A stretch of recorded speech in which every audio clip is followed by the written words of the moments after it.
Hey, everybody, it's Saturday night. It means it's modern Comic Mayhem time. The show that's like hanging out at your local comic book store, just hanging out, talking about the stuff that you love. So on that, we got a real good show going on tonight. Stick around, because you know what we figured out this week with Peacemaker? Batman's a pussy.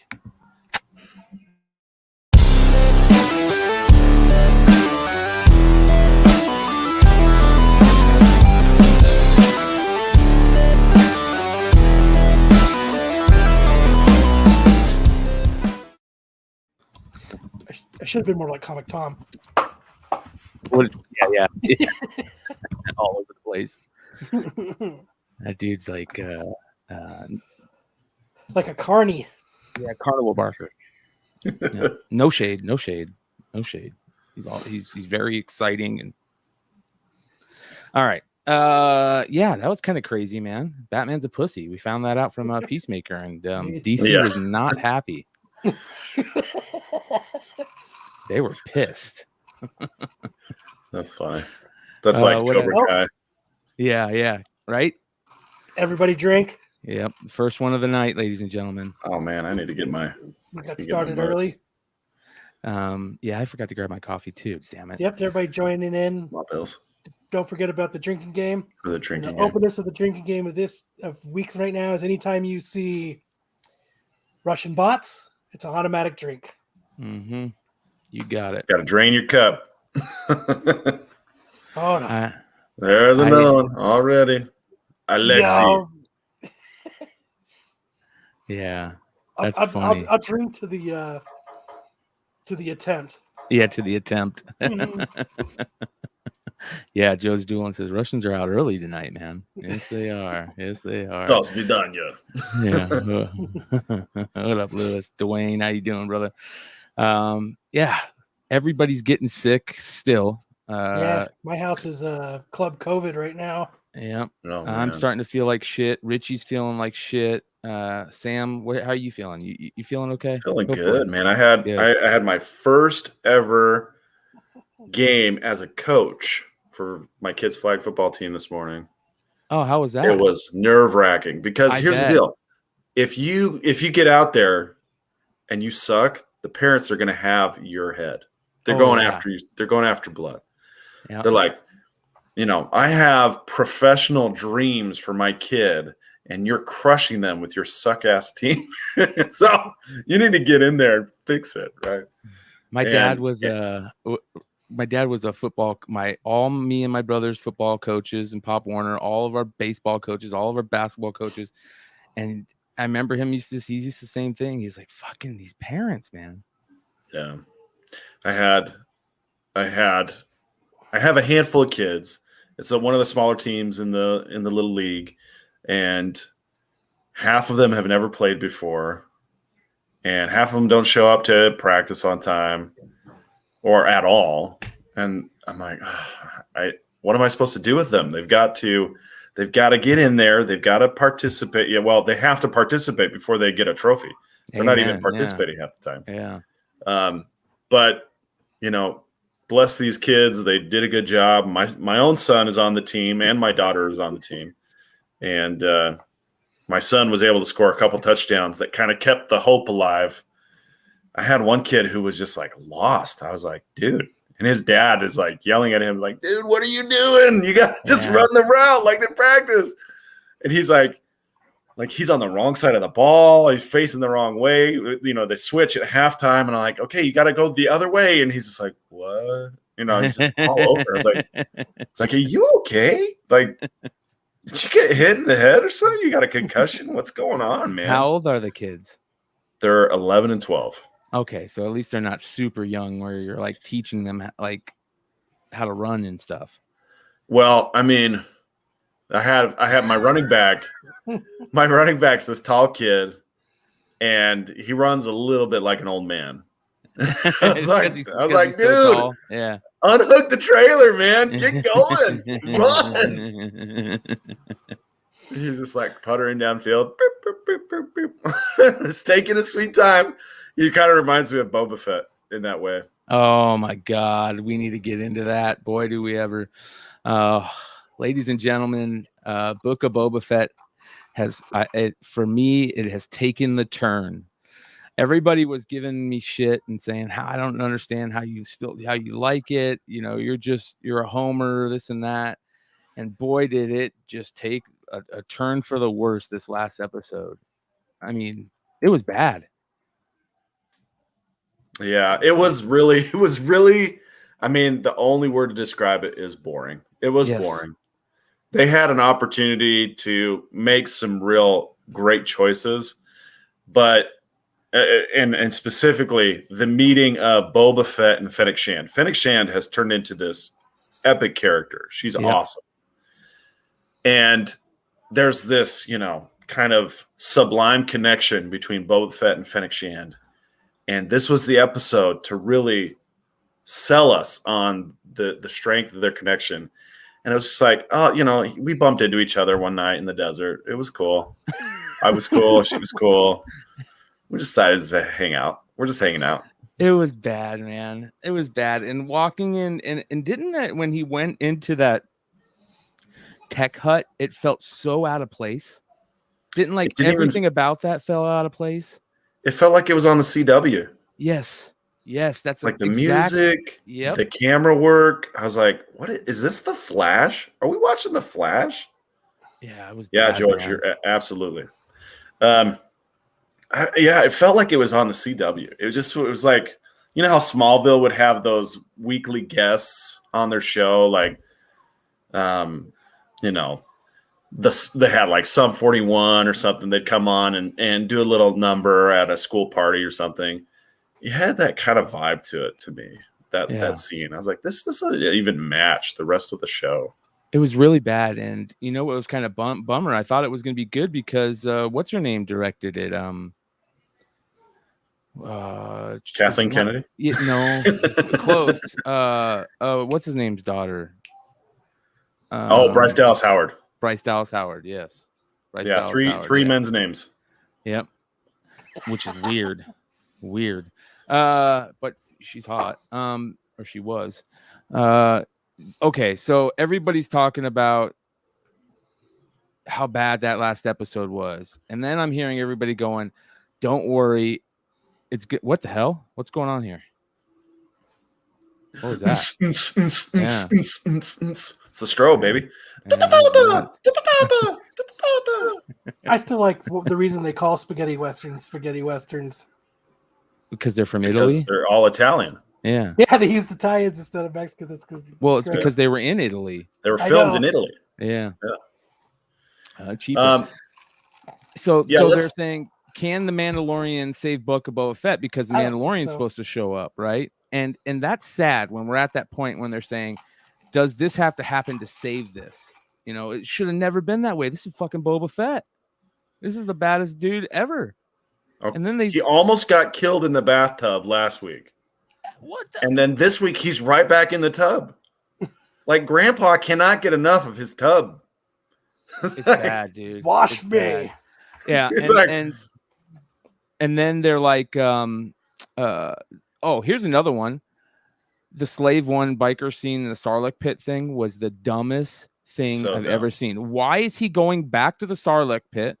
And why is he putting the Slave One in the fucking Sarlacc pit? Like this is the whole time they're doing it. I had to I swear to God, I put this on everything. I fast forwarded it because I'm like, this is so dumb. Fast forward. It's so slow. But here's my question. This is like a nitpicky question.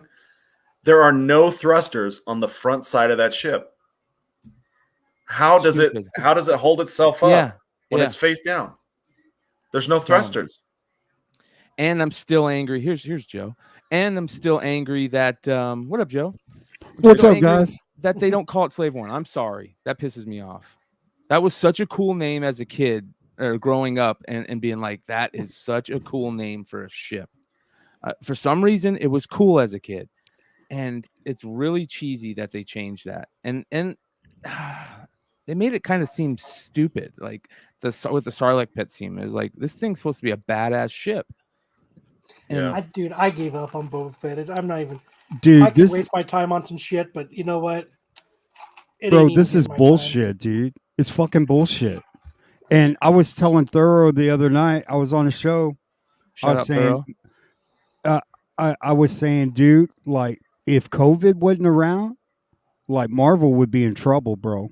Marvel Disney, because I'm sorry, dude. WandaVision fucking sucked. Book of Boba Fett sucks. Hawkeye sucks. I disagree. Dude, I mean, like all of these, I'm not they're with you. not I'm not good. with you. Yeah. Maybe was there's good. one or two Hawkeye was episodes good. that are badass, one or two. But dude, Filoni, like he's a fan. Like, bro, he's probably going, Okay. man, this fucking sucks. Here's the thing. Here's one of the reasons why Book of Boba Fett. It's an absolute example. It's quintessential example why Book of Boba Fett is so dumb. The biker guys killed the Tusken Raiders that he fell in love with, right? Everybody drinks so that name. so he's like absolutely geared up for revenge. And it should have been this really cathartic moment to fly over those bikers and not blow them up from the sky, blow them up from the air, get out of your ship and beat the crap out of them. Yeah. See it in their face as you're beating them up. Yeah, take revenge. Yep. You know, do a Daredevil scene, right? Like out of the Netflix Daredevil, where he goes in and he takes on this whole building, in the whole apartment building full of goons. Like that would have been amazing. Just get out there, boom, boom, boom, boom, boom. You know, stabbing them and shooting them. That would have been amazing. Instead, he flies over them, and 20 seconds later, they're all dead. It's like, okay, every choice if they want to come hang out. Yeah, every choice you could make with Boba Fett that would make this an interesting and engaging show, you decide to go another way. Yeah, and it's almost the Last Jedi with Ryan Johnson. Like, yeah. I bet you the fans will want to see this, and I ain't gonna do it, right? Yeah. And it almost seems like it's done on purpose. You know? And speaking of Jennifer Beals being hot for her age, right? She has more credibility as a crime lord than Boba Fett. Yes. Yeah, no shit, dude. He's become a pussy. Yeah, dude. He's right there watching Chrysanthemum tear apart the I forget what they're called, but he's tearing them apart, and she comes up and she stops him. Yes. You know what? Was kind of stupid too. Like, why does he want to fight them? Was he just angry at something and he just wanted to take it out? Like, it didn't make any sense. And Boba's just standing by watching, like, oh man, this is crazy. Let me just tell you, that totally actor Temu Morrison, like, he sucks, bro. Like, he hadn't acted in anything I'd seen since Attack of the Clones, dude. Like, so don't tell me, oh yeah, he was in this English movie that was badass and he did this thing, and bro, it seems like this guy hasn't acted in like 20 years, man. I don't know that that's the issue. I don't know that it's casting this problem. I think it's writing and direction. It's just 100%. Every choice they can make to make it exciting or to make Boba Fett credible as a crime lord or a crime boss or a badass in any form. They want him to look like a grandpa. I don't think it's the director, dude. I really don't. Like, Robert Rodriguez is phenomenal. I think it's the whole fucking script. Here's the problem. How about this? JJ says Transdoshans enslave Wookiees and kill them for sport. Well, how about you fucking let the everybody know it, because not everybody is a super fucking Star Wars nerd that reads Star Wars before bed every night. Nobody. I thought he was mad that they had more money than him. Yeah, I thought he was mad. Yeah, because they were making money or something, or he was just fucking. Because they're gambling, making money, and having a good time. You know what pisses me off? Like, bro, if your show's gonna suck, just put it at a regular time, dude. Drop the show at like 9:00 at night. Don't make us wait till 3:00 in the morning, dude. You know what I mean? Or just drop the whole show. Don't make me wait week after week after week. Shitty episodes. More scrub-a-dub-dub in the tub. Bro, they had this badass Wookiee, and what the fuck are you doing, dude? Yeah, what a waste. Like, it's because he's got teeth in his butt. dude. Like, That's canon. And then you're making the Rancor a pussy too, dude. We're gonna get into that. You're making the Wookiee a pussy. You're making the Rancor a pussy. You're making Boba Fett a pussy. Like, Jesus Christ, dude. Like, I wasn't gonna jump on tonight, and then Brian started talking about Boba Fett, and like, that is my favorite character. I feel like Donnie Cates like wrote this script, dude. You know what I mean? Yeah, I always kind of scratched my head. I was like, why is Boba Fett everyone's favorite character? Because he's never really done anything in because he looks on so screen. Badass. That's so why. like And when the I was a backstory. kid, you know, like, and he's like, you know, he's no good to me dead. He's worth a lot to me. You know, just those lines are like, whoa, man. And Darth Vader's a fucking bad motherfucker, and this dude just like, it was talking shit to him. Like, that was enough for a kid my age who loves Star Wars. That was enough. It's like, who is this guy? You know? And all that mystique is gone now. And I'm like, you should have just left his ass in the Sarlacc pit, dude. Yeah. What up, Tony? How you doing, brother? Hey, Tony. Hey, what's going on, guys? We're just talking about how we're commiserating the suckiness of Book of Boba Fett. And it's not so much as we built it up in our heads because everybody's like Boba Fett thinks it's this badass guy. I think they just kind of shit on the script. The biggest question: can this series be saved? Like, you got 3 left, right? Can it be? I mean, I hope so. He said he's done taking baths. He's ready to move on to the shower now. Shoot somebody in the fucking foot, at least.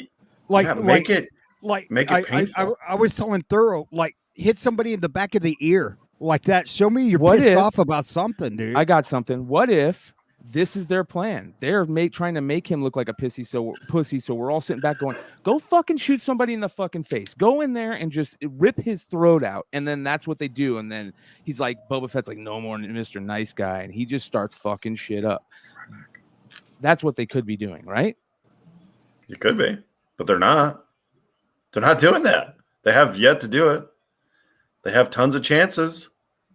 Are they cancel culturing my Boba Fett, bro? You know what I mean? Every time that they could do something to make us care about him, they turn him into Grandpa Simpson. Yeah.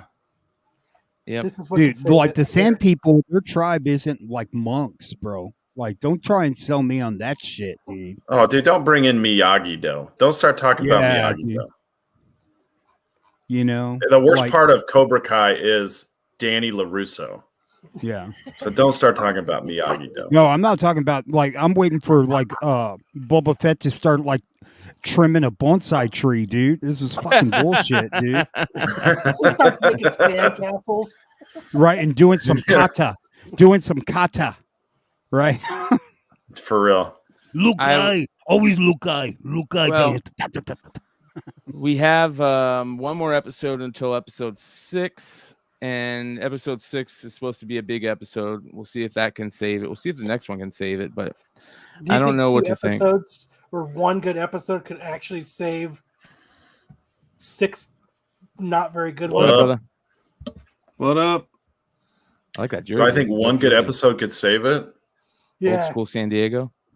I mean, hey, if one terrible episode can tank, I guess not one terrible, but a terrible season can tank Game of Thrones, then yeah, I would say the opposite is possible too. You can have redemption from. Yeah, I'm glad you brought that up, man. It's like these epic shows that everybody's followed, like they all end on ridiculous bullshit. And you can even add The King in Black to that. Like, what is going on? Stick a fucking landing, dude. Like, I find it hard to believe you can't make a Boba Fett show with all the EU content, comic stuff. I mean, like, there's enough material there for you to be able to write Boba Fett. This is ridiculous. Well, we'll see what happens. We've got a week to sit and I want to hear Tony's take on this, man. Tony? Myself? Me? Yeah. What's your take on Boba Fett, man? Yeah, you know, I talked to I was talking to Marco after the first episode, Marco and Solo. This is kind of what I was scared of, man. like Boba has been the most legendary Star Wars character forever, right? And a lot of that was his mystery. You know, he only had a few words in the first set of movies. It was mind blowing when he showed up in Mandalorian, but that show was excellent. But even then, like there was the one episode where it was a lot of fun to see him show up in Mandalorian. But if you go back and watch that episode that he showed up in, that was Robert Rodriguez directing. It was like that fight scene stuff was kooky. You remember that? Like it was like Power Rangers, go, go, go, go. And I mean, it was very differently than the rest of them. Yeah.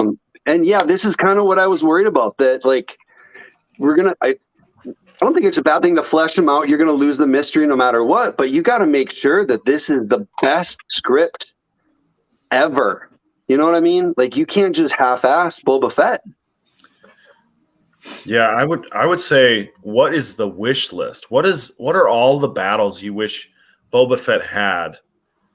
And just stuff those wish list items into this series. And just, you know, fan service after fan service after fan service at the bare minimum. You know, make it good fan service like they did with SpiderMan, right? Do good fan service, but it should be wish fulfillment, right?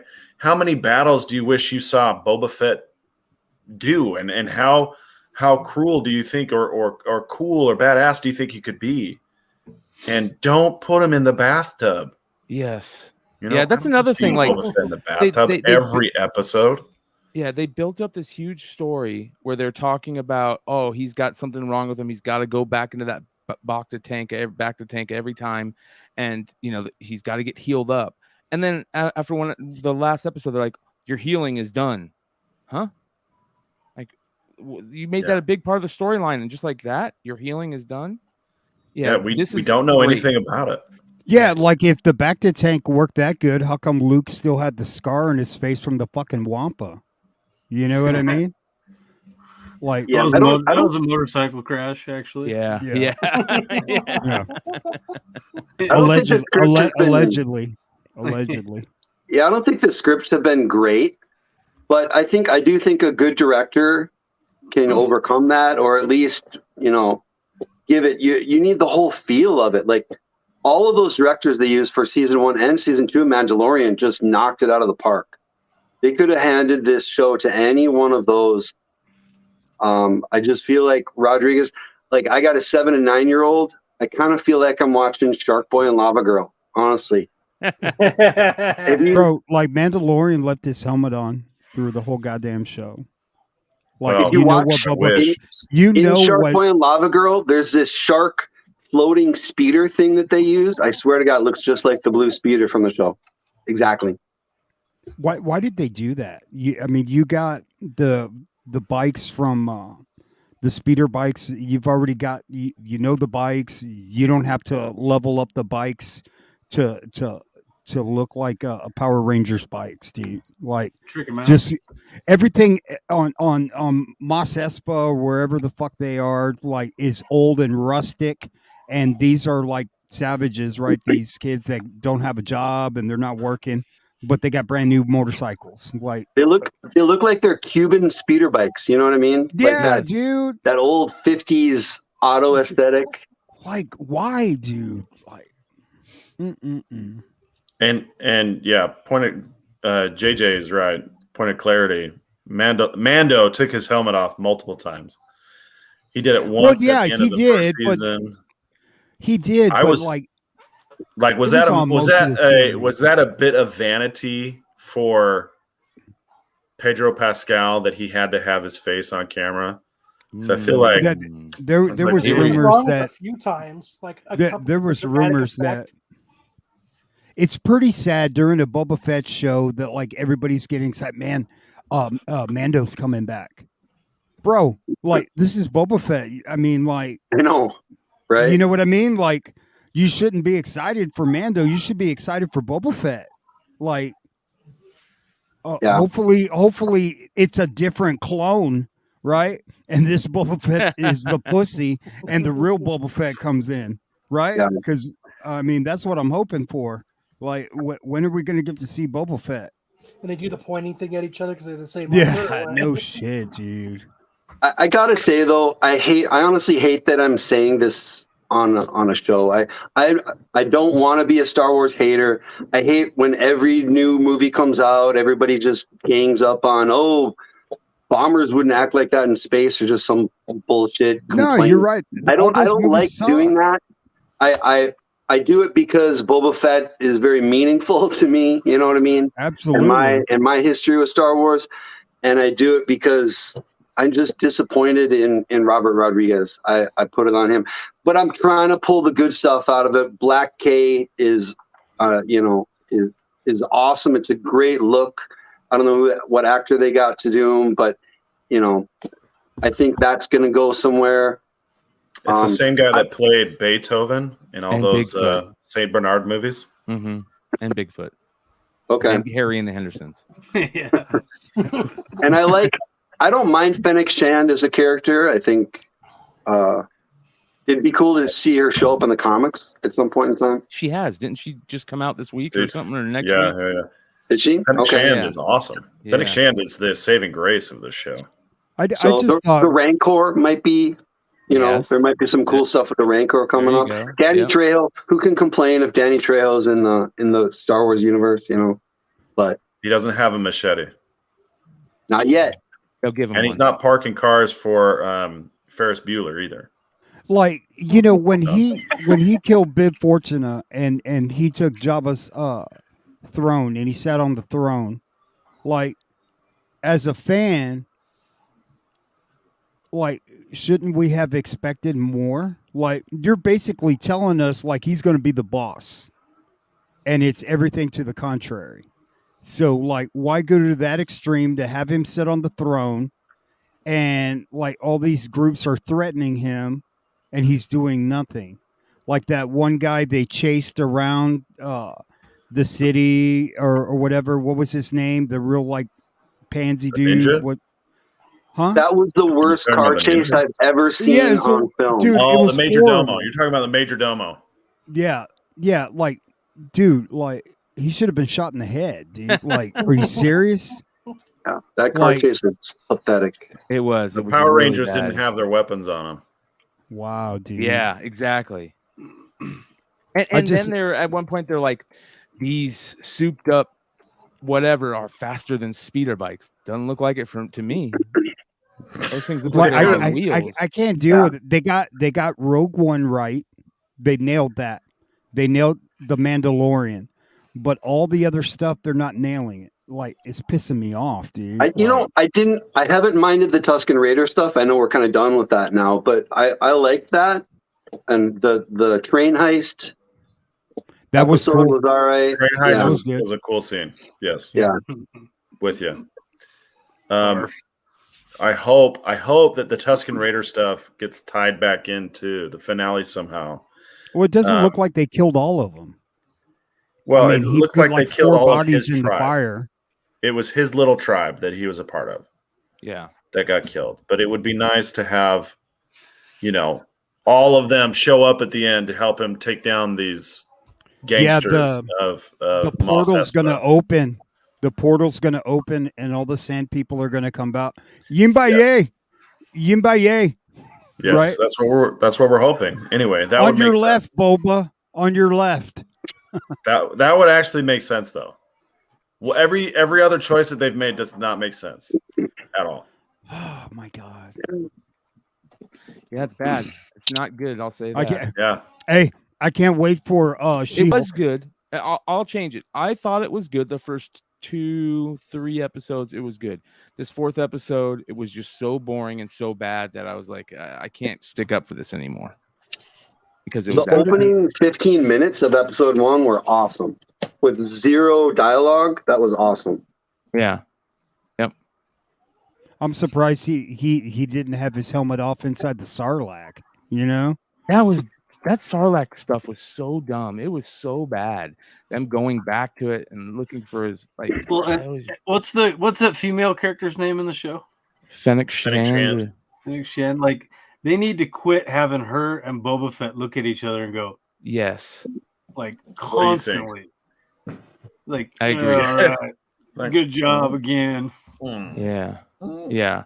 And every time like he looks at her, he's like looking for approval. It's like you're fucking Boba Fett, bro. What the fuck? Peacemaker's way better. Fuck yeah. Oh man, fucking awesome. Well, yeah. thank speaking God for Peacemaker, dude. Like, because or else there wouldn't be anything good on TV, man. well, speaking of that, there is something that I want to do. I was just watching it when I. Dude, that show's great. Yeah. I've not started watching that yet. I'll have to pick it up. So I don't know if you guys have had a chance to do this yet, but if you look up, what is it? Do Wookiees have teeth in their ass? Do Wookiees have teeth? Yeah. Have teeth In their buttholes. in their buttholes? Autofill. It's canon. It's canon, dude. It's canon. So What? yeah, do Wookiees have teeth in their buttholes? It does. They do. It's fucking canon now. Yeah. I wonder whoever's doing. I hope this is James Gunn going. Like, let's just drop some really funny stuff on other characters and just really funny. But it says thanks to a joke made by John Cena in HBO's new DC series, The Peacemaker, people are actually wondering if Star Wars Wookiees have teeth in their buttholes. While the Star Wars canon certainly has a wealth of trivia and odd layers to its expansive continuity, this would definitely be one of the strangest. What idiots people actually thinking that's real? Jesus. So. Guilty. You Googled it too, huh? He called Solo Wookie. Well, he also called Batman a pussy, right? In Well, this he newest also episode. Yep. And He DC what? is not happy about that at all. Right? Yeah, because the neighbor dude is. Have you watched it? The neighbor dude is taunting him. Oh yeah. You're not a superhero.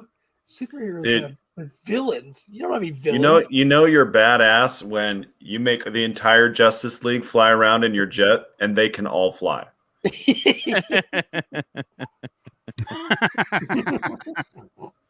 How are they doing with the vigilante character? Dude, Really good. he is making the show. Dude, Yeah. that guy, I'm shocked how awesome he is, man. Like, dude.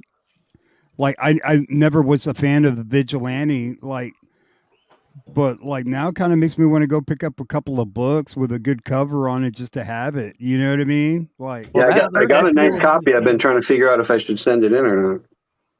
The first appearance is a cool cover. yeah. But like, it just reminds me of Deadpool big time. You know? Oh yeah. I mean that's so like. I'm never gonna walk right again. Oh yeah. And the little green guy, the little Master. Power Ranger. Yeah, it reminded me of the Green Power Ranger I got in a fight with. Oh. But like, but he was funny too, man. Show's been great. I think it's great because it's not taking itself super seriously.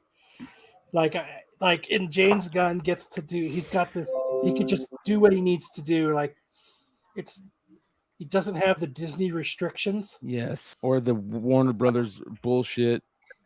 You know, there's no Warner Brothers people like hanging over him, screaming at him, you got to do this, you got to do that. So he gets to make it very adult, very funny. You know, Yeah. Like, how does DC not know that they were going to call Batman a pussy? Like, Yeah, who's mad about that? Yeah. It says here, filmmaker and creator HBO's Peacemakers James Gunn recently admitted that DC wasn't pleased with the use of the P word to refer to Batman. Word. The P word. What a bunch of pussies. As a result and director, as a writer and director for both Marvel and DC, Gunn has been known to push boundaries with his characters. And Gunn couldn't get away with making fun of Batman and HBO's Peacemaker unscathed. What? Batman's That's pussy. ridiculous. That's They didn't- ridiculous. They didn't stop him either.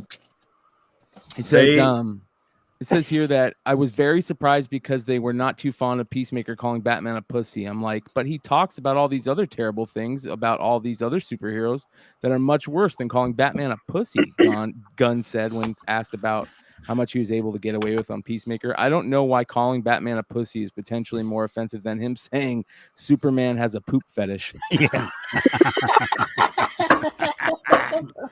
I mean, didn't they treat Batman as disdainfully in Titans?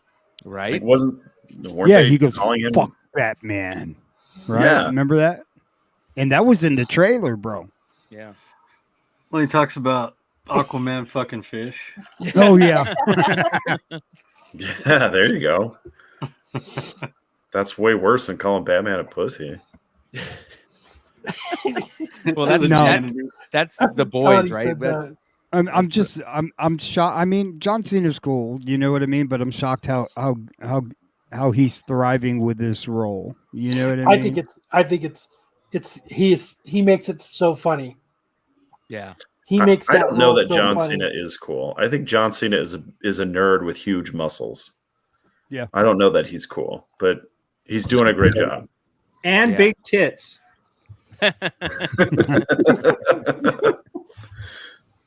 What's up, brother? Well, I'm just happy that we finally have something good from DC that we can all enjoy. You know, we aren't sitting here going fucking DC ruining everything. Well, I tell you, like, their Batman movie's going to be good. I know it is. Like, well, that fucking fire. Well, let's talk about that. So, like, you start like DC is coming at Marvel, right? And you know, it's all about market share, right? They take a little bit of fandom away from Marvel. Like, they're not knocking it out of the park, man. They don't have the Russos right now. You know, it's like, bro, without the Russos, where would these Marvel movies be, man? You know, and James Gunn. What just happened? This is supposed to be about 3 hours. Just long. under. So I think that's with the credits. Yeah. With the credits, yeah. It's like 10-minute credits. So it's going to be about 2 hours, 45 minutes. Do you think that's going to be the new trend, though? Like, you see so much stuff hit like Disney Plus, and it's got a total runtime of around 4 hours, right? You look at all the episodes. Mm-hmm. You think people are going to start getting used to that? Yes. So movies. No, I mean, sitting for 3 hours in a theater where you're like every scene is critical, and I can't hit pause to go pee. You know, theaters are going to want to have people buy their concessions, and so 3-hour movies make it really tough on people to buy concessions because they don't want to be running to the bathroom. Yeah, I guess, and you can't cycle enough showtimes through a day. Right. You know, I remember seeing Godfather Part 3, and they actually had intermission, like when that first came out. You remember that shit? What was that one Quentin? That used to be a thing. Too. Take a piss, and then used to be like more feature films are, you know, they are competing with streaming shows right now. If you pitch a show, you pitch the feature version, and then you pitch the season on Netflix version, and you get more of a chance to flesh everything out on streaming. So I'm sure a lot of directors, they almost would rather, if they're going to do a feature, they want to do a really long one so they don't have to cut half the shit that they normally have to cut, you know? Yeah, but I feel like there's a lot of the constraint is not imposed by the studios. It's imposed by human biology, right? How long can you hold a piss before you just have to go? Well, if you look at the top movies of all time, you got Titanic up there, you got Endgame and all that. Those are long ass movies. They still make money. Shout out to Josh G. $1.99 super chat. He says, and I changed my picture tab for the Flipside fan. Hell yeah, brother. Oh yeah, very cool. We appreciate you, brother. Dude, just bring a Gatorade bottle like everybody else. I don't know that everybody else is doing that, Kyle. Are you the only one doing that? Do you bring a Gatorade bottle to every movie? I do. You guys see these yet? What are they? I know you haven't. Oh no, I haven't. Those are beautiful, it out of there. dude. What is it? Take it out. Take it out. It's a Hive Comics exclusive. No, God, no, I wish. I'm waiting for mine. Oh, that rose beige virgin metal. Wow. That is her best cover by far. Oh, Yeah, I agree. Oh, I guess a lot of people got allocated, and we ended up getting all 10 of our copies. You mean 9? Huh? You mean 9? No, 8. Yeah, 7. you're right. I do mean 9 because one of these is going into my collection. You mean 6 so that Brian, Red Hood, and me get one. Yeah. Oh, there's another one. Oh, look at that. Holy cow. That is beautiful. Yeah, that's beautiful. Hive Comics has cornered the market on the metal books. I'm telling you. Oh, dude, they're awesome. Thanks to Nash for the idea. Yeah. Like he watches this show full of hooligans. I'm sure he does. If he's fucking smart, he does. We're gonna get Nash, Nash on here one night. Give us a wave in the chat, man. I'll send him a text, see what he's doing right now. Do it. Get him in here. We'll give him some more ideas. Now, granted, it takes him like a week and a half to get back to my text messages, but he's on one of those weird, Telegram or something like that. You gotta send him sending a singing telegram. Yeah. Shoot him a message on MySpace. He'll answer. So, anyways, Peacemaker has done more than just make fun of Batman and Robin. He's done some other things. It says Peacemaker has made obscure comic book characters like Batmite, Dollman, Matter Eater Lad, and more into DC movie canon. Yeah, because he was talking about all of them last episode. Yeah, that's crazy, man. I think that's awesome. That's right out of James Gunn, like just quirkiness, right? James Gunn always loved those weird, obscure characters, and he's still doing his thing. And I think us as comic fans love it. Absolutely love it. And Vigilante looks good in there. Like, I love this cover. Oh, yeah. And I love the first appearance cover, too. Judo Master. Dude, he is so awesome. Fuck you. That's a cool book. That's actually a really cool book. Right? Yeah, it is. I hope he flicks Cheetos at people in that book. Man, I bet you those books are so tough to find in high grade, man. Oh, dude, they're probably karate, jiu-jitsu, and judo. I bet you they're a bitch to clean. Those Peacemaker books, like I cleaned a few of them, man. Like the paper is just garbage, man. It's like newspaper. I need to get one of these now. No. Damn it. What are they going Mr. for? Mind. That's hey, crazy. There's one on eBay for $6.95. Damn you. It's gonna be gone now. There was one on eBay at $6.95. The Hive guys just bought it. Uh-huh. It's like Midtown's got some. No, they don't.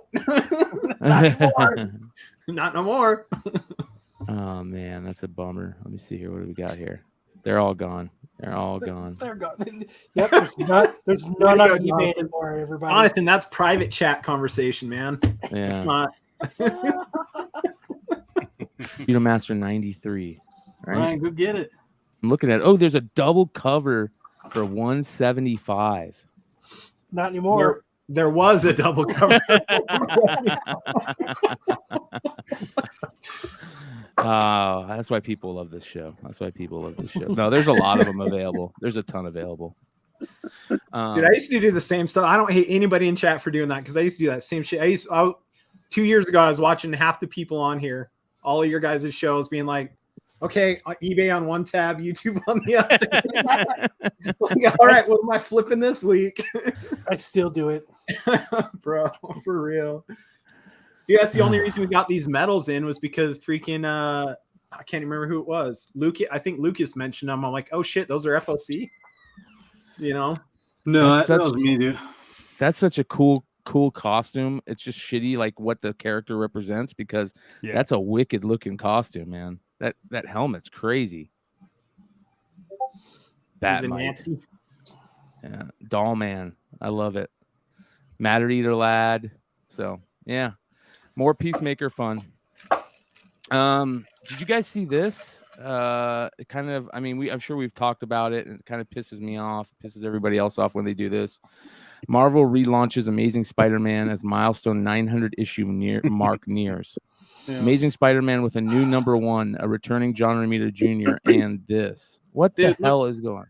Look at his leg. Look at his fucking leg. Oh my God, man. What? It's broken. What?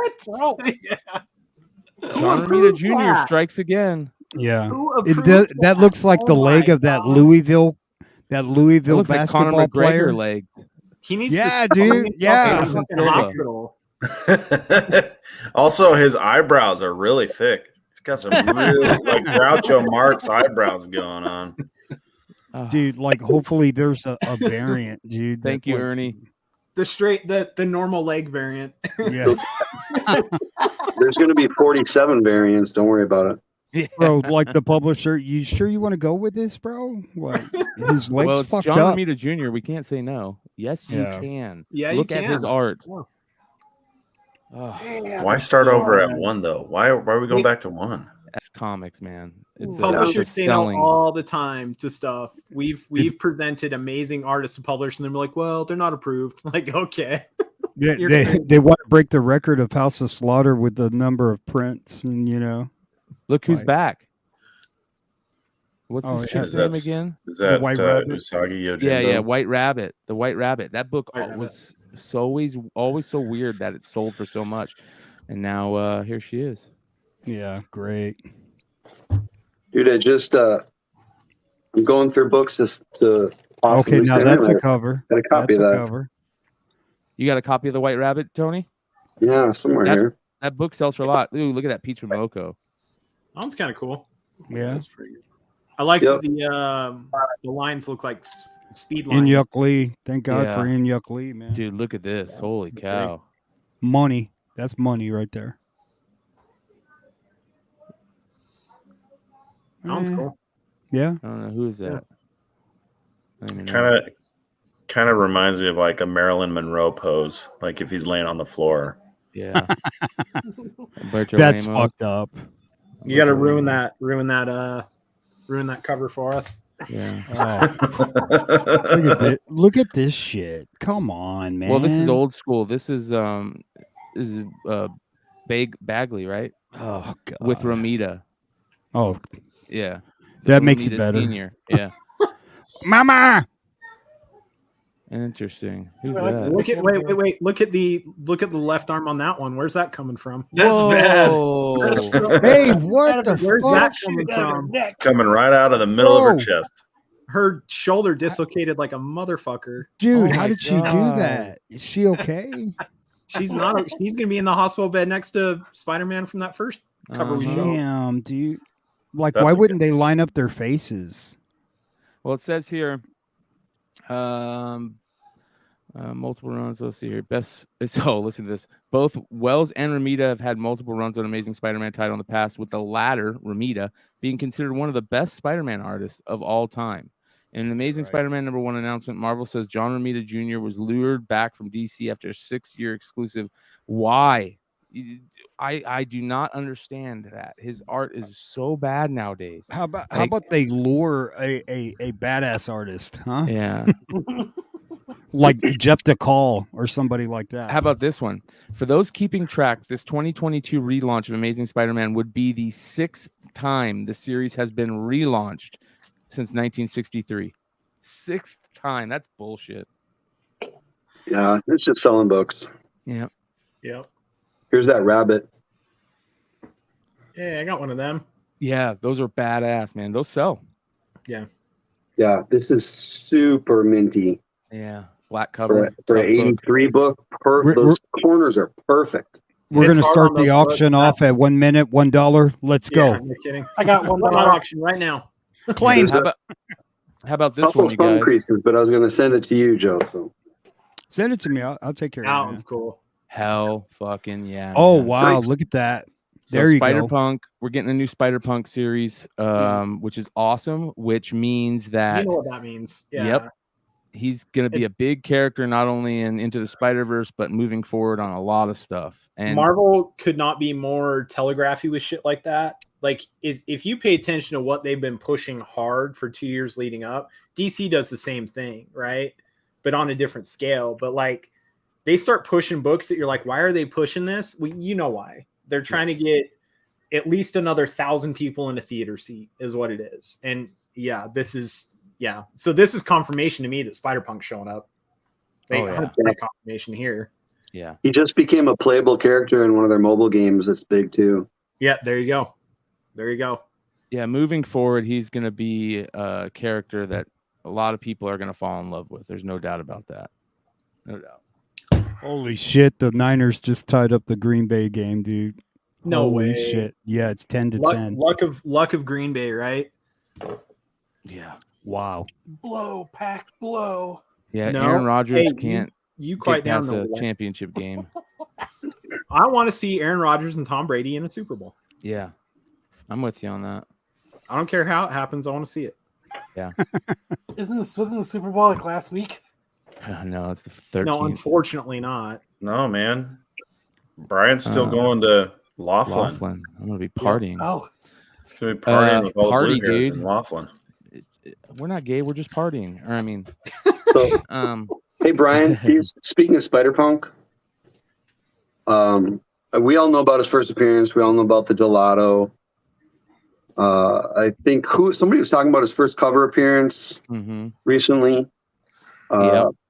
But these are still cheap. These Edge of Spider-Geddon and Spider-Geddon itself. He's got 3 feature covers on there. There's Hamner. There's I want to say this is Ramos. Hey, but you can find I love those. that one. I love that one right there. That one you just put up. Yeah. Yeah. So good. That one's nice.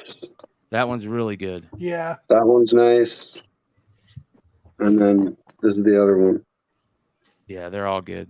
Excellent. Very good. Yours for the low price of $59.99. Look at this. Price Todd Knock. It's not bad. I'm not a fan of those. This is one of his better ones, though. Oh yeah. Yeah. So there's 5 covers. There's a variant by Del Mundo. There's a variant by Maria Wolf. There's a variant by Okazaki. There's the headshot variant. There's an Anarchy. Oh wait, hold on. There is a Olivier Copiel variant. So lots of variants for this book. I consider those the Jeffrey Dahmer variants. Yeah, these head ones. Yeah. How about this one, you guys? I'm happy for this one. Look at this. They just tease me with all these unopened boxes of cards like they know what I'm looking for, huh? Superman and Robin special. The Super Sons are back, baby. Finally, they actually start making some good decisions about Damian Wayne and Connor Kent. Put them back together in a series. So, and Tomasi's going to be writing it, so that'll be good. Yeah, it's about time. Yeah, that will be good. So, I might actually start reading DC again for that. Yeah. That's. I mean, it's a youth movement, man. And Marvel's doing it. It's a one shot, though. It's a one shot. Oh, but that man. doesn't mean that we might not see it again. It could if it sells out and people talk about it. We'll see it in 9 months. Yeah. But... Well, let's see what it's about. It says, as Super Sons, John Kent and Damian Wayne put evil to bed past its bedtime. But a new day has dawned, and John Kent is now Superman of Metropolis, all grown up and fighting for truth, justice, and the kinds words. Wait, what? Truth, justice, and the kinds of grown-up things that Superboy was only beginning to understand as a child. Truth, justice, in the American way, and the kinds of things that Superboy was beginning to understand as a child. Now a ghost from John's past has reared its head to battle this evil. He needs to reunite with Robin for one last mission into the heart of darkness. This time they will be battling not as Super Sons, but as Superman and Robin. This thrilling adventure written by Peter Tomasi. And well, here's what's interesting. Could that villain be Nakayama? What if they make Nakayama the villain they're going after? That would be interesting. Big flip, big turn. What do you guys think of the way his uniform looks? I think that's kind of weird. He looks like he's about 2 feet tall. Right. He's got a big head. Yeah.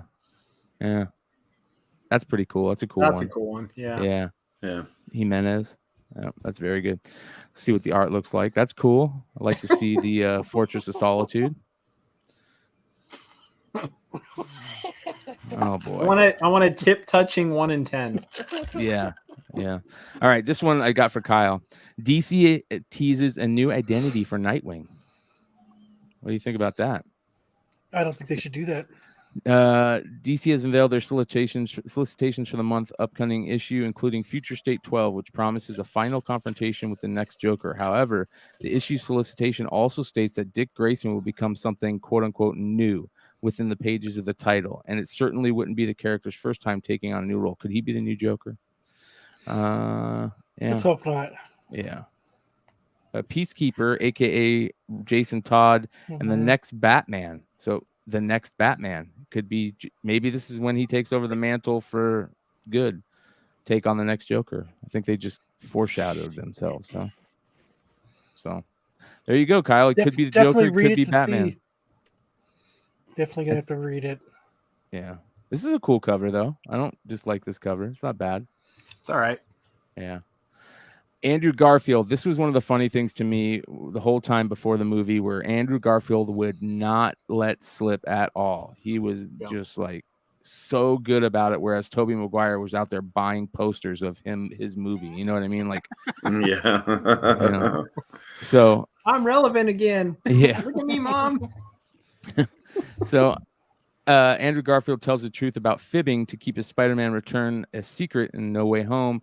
In a new interview on some show on Sirius XM, Garfield opens up about the ethical dilemma he faced to avoid spilling and spoiling the internet's worst-kept secret. No Way Home was bringing the friendly neighborhood Spider-Man and the Amazing Spider-Man into a Marvel Comics universe. Garfield repeatedly denied this rumor until publicly and privately the actor confessed to lying to his Amazing Spider-Man co-star Emma Stone. Oh, that's funny. He says, quote, "It was definitely a kind of ethical dilemma to a certain degree, but then I kind of realized that it wasn't in a way, because who doesn't want, ultimately deep down, who doesn't want a surprise party?"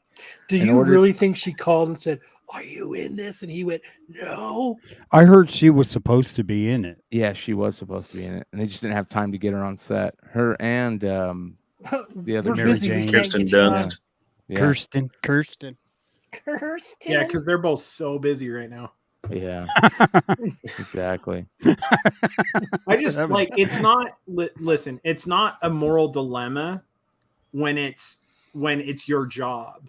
Yes. Right. Like he's gonna lose a ton of money. You don't hear guys leaving the CIA going, "Man, the last 30 years has been such a moral dilemma." No, it was your goddamn job to lie. Yeah. Like, shut the these fuck guys up. are under contract to keep that secret because Marvel knows that it is proper. That is fan service done proper. Yes. Right. If I'd gone in that movie having no thoughts in my head that either of them were going to show up, that movie would have been even better. And everybody here can admit that. Absolutely. They just showed up, and you did not even nowhere in your head you like, these guys have zero chance of coming in to this movie, and they showed up, you would have been blown away. Yeah. And had that gone that way, this movie wouldn't be the fourth highest grossing movie of all time, or fifth, It'd whatever deadline all time. it has. It'd be the all-time highest grossing movie. And they know that. It's not a disservice. The disservice was them not doing it well enough. Right. They should have been so far removed from anybody even being able to ask them that question. Marvel should have paid them $1 million to go live on an island for 6 months. Well, I think that was the tough part. Find Andrew Garfield to ask him. Like, that's how that shit should have gone. You know, but that's why we heard it from Andrew Garfield. He was out there trying to promote other movies that he had coming out. So they'd ask him a couple of questions about that, and then they jump into Spider-Man. Tobey Maguire, he was promoting nothing. He could just sit at home and do nothing. So I'm sure it was a little hard on, Andrew to get some creative facial reactions. You said hard to all on these questions. Andrew Garfield's still acting. He said hard on. Drink. Everybody drink. Ward, I think you're a little hard on the beaver. Oh, said hard on. Everyone drink. Yeah, I mean, it shouldn't be a moral dilemma if you sign a contract and they're paying you to shut the fuck up, and then you like make facial gestures like Mark Ruffalo, and it's like you're in breach of contract when you do things like that. Well, we all want them to, right? Even if your best friend is the one asking you, right? She's in the industry. She would understand if you're lying to her. It's not a moral dilemma. She would totally understand. And after the fact, be like, "Oh, I believed you. Like, good job. You're a great actor." I'm still under the assumption that she never fucking cared enough to ask. Yeah. Don't we love it when they spill the beans a little bit, though? When they that's how they're not supposed to. Not when it's something that important. No. But for us as comic speculators, I mean, you need a little bit of cornbread to, fans need a little bit of cornbread. Then they give us little nuggets, but yeah, it creates the excitement. But you could have done that without, access to Toby and to Andrew Garfield. Like, yeah, I mean, they had photos from the set that was generating a lot of buzz. Oh, right? yeah, that's cool. Like, they don't have to go out there and say, maybe I'm in it, maybe I'm not in it, maybe I'm in it. They don't have to go out and start rumors or spread rumors or confirm rumors. There's the photos, and that possibility gets people excited. Well, right. So they don't have to do it themselves. They had photos from that set of that one kid in mocap that looked like Miles. Yeah. That everyone seems to forget about that. That came from that same set, that same time. Yeah. So it makes you wonder if something's coming down the road that intersects that. Could be Doctor Strange. Or if it was just a way of throwing people off. Like, hey, mocap kid, let's throw you in a fresh pair of Nikes and a hat because you kind of look vaguely like Miles Morales, and let's have you walk out in front of all these paparazzos real quick. Yeah, right. Like a red herring. Yeah. Like, you don't know. And if that's the case, like, that's the way I always thought about it. Like, maybe it's a red herring. Like, they were denying it very well to where it got to the point where, like, I'm pretty sure they're showing up, but shit, they might not. So I guess they did their best with it, but yeah. I don't know. That whole fibbing thing and what, dude, you're an actor and you're under a work contract. Like, it's not lying. Like, if somebody paid me millions of dollars to tell my mom that something had happened, I'd be like, yeah, okay, cool. I'll lie to my mom for $1 million. Like, it's if that's the work contract I'm under, cool. In this speculation world, though, we get a whole level of news that the rest of society doesn't even touch. I mean, I remember seeing word that Tobey Maguire was coming in for a costume fitting. And that was like a year ago. Like, we have to pick apart what are rumors and what's not, but we hear about this stuff. So yeah, if we see an on-set photo, it's almost a given at that point in time. Yeah, where it is a huge surprise for the rest of America, but maybe not so much for us. I think everybody gets that same information. I'm gonna say that that's not entirely true. What I will say is us speculators that are good at speculating have gotten really well at separating what's the bullshit and what's actually you can grab onto that. I'm not saying it's not available to everybody else, but nobody else cares enough to go on CBR website and read the 8th story down. My brother loves Marvel movies. I could tell him what Marvel movie is coming out next, and he'll be like, "No way! Are you kidding me? That's awesome!" Like, they don't even know what's coming out, let alone who's going to be in it, what's going to happen in it. I know a few people like that too. Yeah, they don't know anything about it. They know, like, I have a couple people I know. They know it's coming out, but they don't know anything else but that. Right. Which is 90% of the public. Well, and Double J's said it just in the chat right now. Lucasfilm locks up the rumors and uses disinformation better than Marvel does, and he's right. Like, Marvel is really good at Lucas is really good at disinformation, and they're really, really good about shutting shit down really early on to where it doesn't. That's true. You're absolutely right. They had a stinking book of Boba Fett. Lucas is out there. Lucasfilm is out there. Like, no, that's not fucking happening. Like, no, not happening. And then they're really good about that stuff. Lucasfilm keeps us on our toes for sure. So does Wookiees have buttholes in their teeth in their buttholes or not? Absolutely not. It's canon. No. I can tell you from one night in Tijuana, I can totally 100% confirm that's not true. Yeah, the Wookiees are pretty prevalent down there. I'll admit. Yeah. At least I think it was a Wookiee. I don't know. Maybe it wasn't a Wookiee. I don't know. They had you screaming, "Whoa!" Absolutely. All right. So here's another cool one. We've been talking about, we all knew the worst kept secret in all of comics is that G.I. Joe and Transformers is heading over to Skybound, which is awesome. It is awesome. There is some news that's going to be coming out next week that's going to be just as cool to add to that building block. You'll know it when you see it. And there is the new cartoon coming out. It's a sequel. It debuts this spring. So it's kind of funny where it says IDW will celebrate the 40th anniversary of G.I. Joe with an adventure that takes the readers back to the 80s. Huh? IDW previously announced. Garfield's in it. Yeah. IDW previously announced the miniseries with a February release. Now appears the title will be available a little later than planned. Yeah, no shit. So, G.I. Joe, the Real American Hero, Saturday Morning Adventures, a 4-issue miniseries that serves as a sequel to the beloved animated series. This is such clickbait because it made me think that this was an actual animated show. And now it's not. It's a comic based on the animated series, which nobody wants. Yeah. Oh, man. Read that headline 4 times to understand it. Yeah. Hasbro's classic G.I. Joe cartoon. Sequel comic. God. Okay. Yeah, literally nobody asked for that shit. Yeah. A cartoon came out with this article. Yeah, clickbait bullshit. Good Lord. Okay. Yeah. So, but the reason why I did want to bring it up is because the news has basically been confirmed that it is heading over to Skybound, and that means we are going to get some really. Hopefully that means we are going to get some really good G.I. Joe stories. The Tarantino-esque type written stuff. And if it's Robert Kirkman, I think he could pull it off.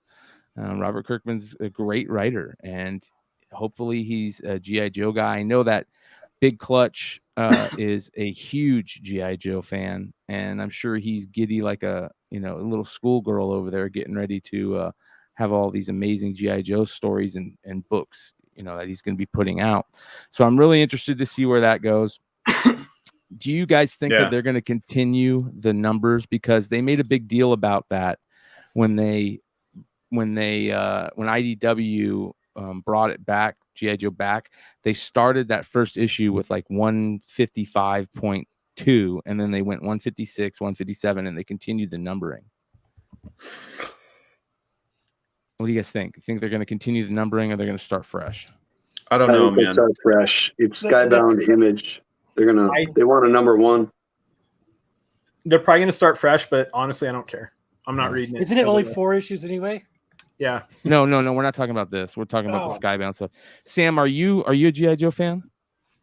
Dude, I had all the little toys. I used to watch the cartoons. I used to line them up in my bedroom and just have them like run at each other. No one would ever die. They just ran at each other, shooting their guns. Pew, pew, pew, pew, pew. Yeah. The setting them up was the funnest part. Yeah, for sure. I can't say that I've read a lot of the comics. I did watch the Storm Shadow movie, or the Snake Eyes. What was it? Snake Eyes movie. And I'm there for G.I. Joe, the Real American Hero. And I'm just hoping that they fix a lot of the stuff that they've done. I just feel like they just don't get it. As long as they don't put Kevin Smith in charge of putting it on Netflix.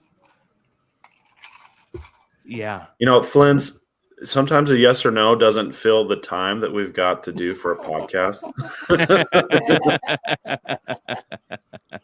What do you guys think about Doctor Strange? Do you like those rumors with everybody and their mother coming out? Do you think how possible I think is Snake that? Eyes is going to be in it? Totally in it. Yeah, 100%. And played by Andrew Garfield. Yes. You heard that too.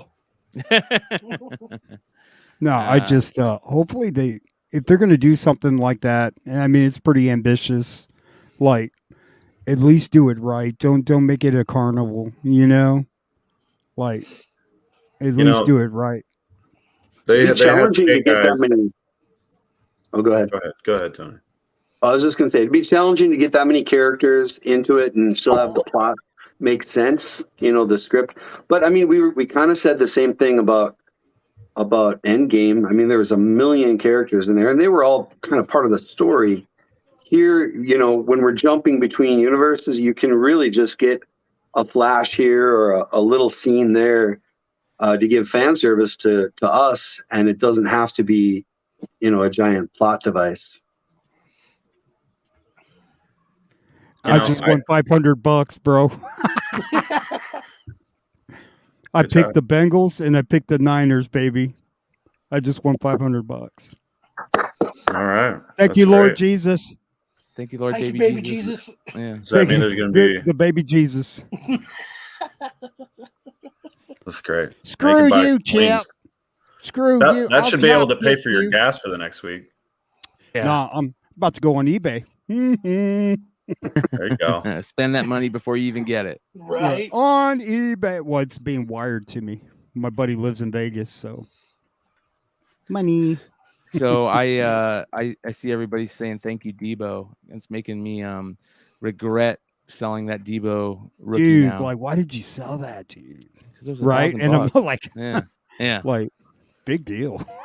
yeah, money, dirty flipper. Yeah, that's what we do. Don't look back. Don't ever look back. Yeah, damn straight. Speaking of dirty flippers, I finally got a hold of Golden Auctions and said, "Hey, what's going on?" Shit, man, it's been almost a month now, and they're like, "Yeah, we finally got all the items paid for in that auction, and checks should be going out this week." And I go, "You told me that last week." I'm like, "Do me a favor, go find my check where it's at, and tell me where it's at." And the dude's like, "No problem, I'll do that. I'll call you by the end of the day."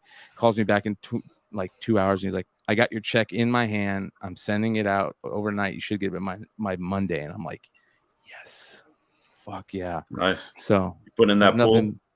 Yeah, what's that? Building that pool? Right. No, building that pool? fucking. I'm gonna build a huge fucking computer, like the size of the room. Start mining Bitcoin. There you go. I'm gonna go buy 10 cases of Panini basketball. That's what I'm gonna do. You start mining Bitcoin in Arizona, you're gonna burn your house down. Yeah. I watched came in today. Ooh, let's take a look at that. The dog days. Nice. The Doggo days. That's awesome. Bad. It looks badass. Not bad. Very cool. What up, Ronnie? How you doing, brother? You don't see a lot of Donnie Darko homage books. No. Yeah.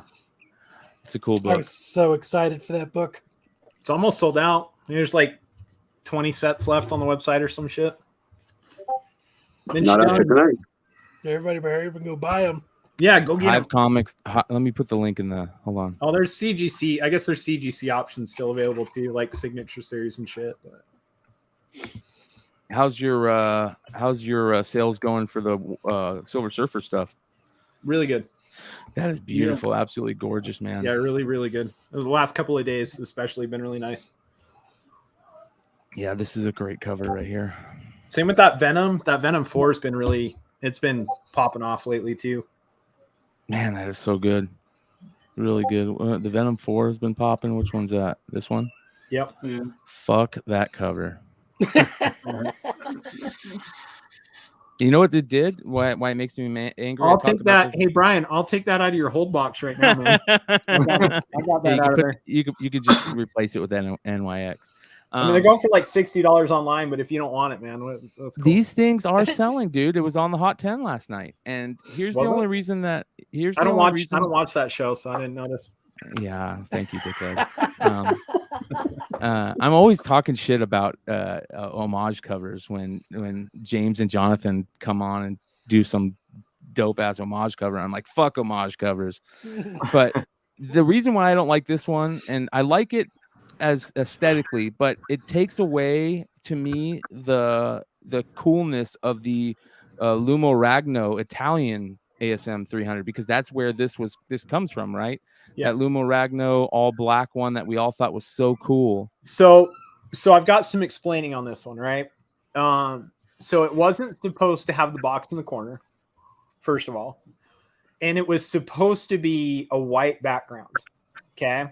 However, because it's very similar to another cover that they did for Venom 4, because the changes were minimal, they allowed 1,000 print run versus a 3,000 print run. Oh, okay, I get it. I see it now. That's why it's so similar, and that's why it was kept that way. Is because had we changed it too much, us and Big Time Collectibles, right? I'm just now realizing that it's a full production run of 3,000, but instead we were able to limit it to 1,000 by making minimal changes.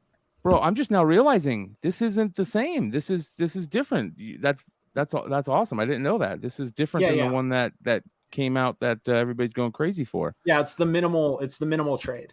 Yeah, man. So it's similar to that one that's going nuts, but it's much lower print run. Bro, it would have been, yeah, you're right. It would have been better if the box wasn't there. Then it would have been like and we tried with the box, we tried with the white background, all that stuff was sent to Marvel, and they were like, yeah, you can do that, but you're gonna have to go to a 3,000 print run instead of a 1,000. And we're like, well, let's just keep it a 1,000. And good for you. Yeah, I like that. That's cool. I didn't even realize that.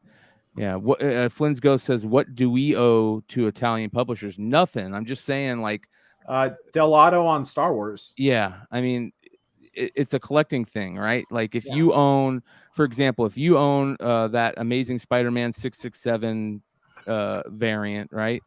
And they go and make a virgin cover of it, and you're one of the only people that owns that book, it kind of sucks, right? And I don't even own Illumo Ragno, but it waters down that book.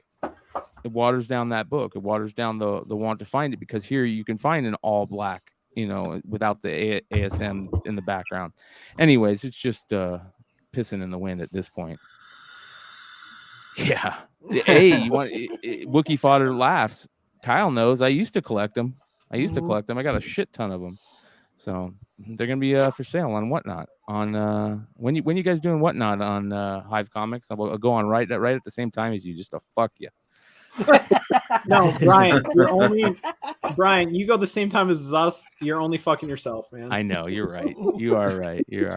You guys had a really good show the other night. We you were on the show, James, and Jonathan was going live, and we jumped in and we saw you guys sell a bunch of really good. You sold Franklin and Ghost stuff, which was awesome. The Franklin and Ghost, those Kickstarter books are super hard to find. So I can't believe you guys sold them. So we have so fucking many of those. Yeah, good. We do. We early adopters to that book. The thing is like we figured out, even just over this last 2 weeks, like we figured out, like when me and Jonathan do a live sell and Whatnot together, we feed off each other so well. It's fucking nothing's like it, right? But like I do better in this format than I do on Whatnot. I can't handle the dead air on Whatnot. And Jonathan can talk and bullshit about books better than anybody I know. Like he knows so much. He's such a wealth of knowledge that Jonathan just this last week is like, dude, handle orders. I've got Whatnot, and I think it's a good fit. And occasionally we're still going to get together and do shows, I think, and it'll be good. But for right now, like that division is so, and dude, he killed it. That last show, he freaking killed it. Yeah, it was good. It was really good. And he just has a better grasp of like I've got my wheelhouse of like the stuff I like, and I can talk days about the stuff I like, but the stuff I don't know shit about it. And Jonathan knows a little of everything. And so he's able to just kind of like, here's why this book is important. Here's why it's cool, and I just can't, I'm not there. I can't do that. Well, I think it's going to be a lot of fun also because, we've got some stuff planned and we're starting to do these dual streams, live streams. And I think it's going to be cool because we'll be able to do that type of stuff where we can get on StreamYard at the same time somebody is doing a Whatnot sale, and it doesn't have to have that. I'll give myself a raise. I just did. Yeah. Everybody drink. James Jonathan, by the way, I just saw that Knights of the Cadillac on your website. I had to go on. I just grabbed a bunch of copies from it. That number 2. I can't believe those are still available. Yes. Thanks, man. I just got rid of a bunch of them because I know we didn't have that many on the website. Yeah. But it's a gorgeous cover, and all of them that came in, I'd probably submit every one of them. Okay, can I fuck with you guys for a minute though? I noticed something today when I was back putting one of these in an order. I'm going to show you guys something, and you won't be able to unsee it. Let me find a copy real fast. Oh no! Oh shit! Yep. And this Jonathan is it the hair in her nose? A lot of people get this one. I mean, number 1 and number 2 are almost identical. It's just a different character. It's the hair in her nose, isn't it? No, there's a mustache there. Oh no! What? Look, Tony's gonna go cancel his fucking order, man. That is a mustache. Zoom in. Look, there is right there. There's a mustache there. Man, this is really good art. Yeah, it's very accurate. Yeah. Like I always say, you never forgive the guy who tells you your girl has a mustache. and the nose hair. Yeah. Is the print run on number 2 significantly lower than the number 1, or did they do about the same of this foil? That's a question for Jonathan. I think the print runs were the same on the foil. Okay. I think they were the same. You don't see many, like on eBay. I think there was one listing of the number 2, but there was a bunch of the number 1. But no, the people that bought these, I think, bought them for the cover and are holding them tight. Right. It's a mustache variant. Yeah. Yeah. I noticed that today. I was throwing one in a package to him, like, she got a mustache. Wait a minute here. The Vam stash. Oh, I'm trying to look for it. There's nothing wrong. Okay, there's nothing wrong with that except for when you're kissing her. Okay? Yes. Yeah. If I your gotta mustache jump, is guys. tangled with your Later, Ed. mothers, Nothing worse than Bill, have a good night, man. when your You guys' too, man. mustaches tickle each other. They Right? Yeah. combine. I mean, I would get mine tangled with Brian any day, but Yes. that's a whole different story. Oh, hello. What do you mean would? Okay, what's going on? Have Yeah. Brian told me about that Again. night in, Yeah, again. Baltimore. Yeah. Again. Again. So, this is one of those underrated books, you guys, that is going to catch on. We've talked about it a lot, but I think the important thing is that a lot of people don't realize the NOTC in the teeth, right? Isn't there versions of this that don't have the NOTC in it? I've seen. I don't think so. Or they just made in the preview The it preview doesn't image have it. didn't have it there. Okay. I don't know if the non-foils, maybe the non-foils They don't didn't- have it. They didn't do this cover non-foil, I don't think. Really? I haven't seen one. No, Yeah. for one and 2, they just made them the 1 in 25 foil. Okay. Yeah. Hey, thanks for sharing with the class. Hey, Yeah. he can Good deal time. with the mustache, but he can't deal with the nipple hair. Yeah, no the nipple hair. Hmm. Stay away from my nipples then. Okay. That's good to know. You guys get any pickups? I have a couple.